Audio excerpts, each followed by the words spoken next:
saya Zuria Anggraini. Saya akan menjelaskan tentang term dan sesat pikir. Term merupakan bagian terkecil dari proposisi yang digunakan untuk membangun penalaran dan argumen. Term berfungsi sebagai subjek atau predikat dalam suatu kalimat. Ada beberapa jenis term, yaitu yang pertama, term berdasarkan singularitas. Yang kedua, term berdasarkan denotasi. Yang ketiga, term berdasarkan predikamen. Term berdasarkan singularitas itu terbagi menjadi tiga, yaitu term tunggal ialah term yang menunjuk pada satu individu, benda, atau kelompok tertentu. Contohnya orang terpandai yang di kelas. Yang kedua, term partikular ialah term yang menunjuk pada beberapa individu, benda, atau kelompok tertentu. Contohnya 4 siswa sakit di kelas. Yang ketiga, term universal ialah term yang menunjuk pada keseluruhan dari semua kelompok, contohnya semua guru, semua dosen, dan semua siswa. Yang kedua, term berdasarkan denotasi. Itu terbagi menjadi dua, yaitu term konkret dan term abstrak. Term konkret ialah term yang menunjuk pada yang dirasakan oleh indera manusia, contohnya kursi, meja, lemari, dan lain sebagainya.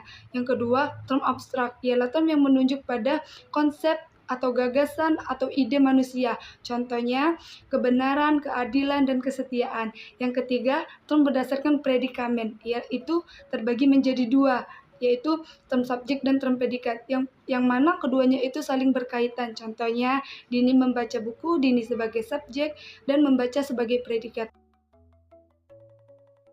Oke, lanjut saya akan menjelaskan tentang sesat pikir. Sesat pikir merupakan kesalahan dalam berpikir yang dapat membuat kesimpulan yang salah. Sesat pikir itu terbagi menjadi tiga, yaitu sesat pikir formal, sesat pikir verbal, dan sesat pikir material. Sesat pikir formal itu kesalahan penalaran yang berdasarkan bentuknya. Yang kedua, sesat pikir verbal itu kesalahan penalaran dalam bentuk kata-kata. Yang ketiga, sesat pikir material itu kesalahan penalaran dalam disengaja atau tidak sengaja. Satu contoh dari sesat pikir yaitu beberapa orang beranggapan kalau orang yang bertato itu adalah kriminal, padahal tato merupakan bagian dari seni.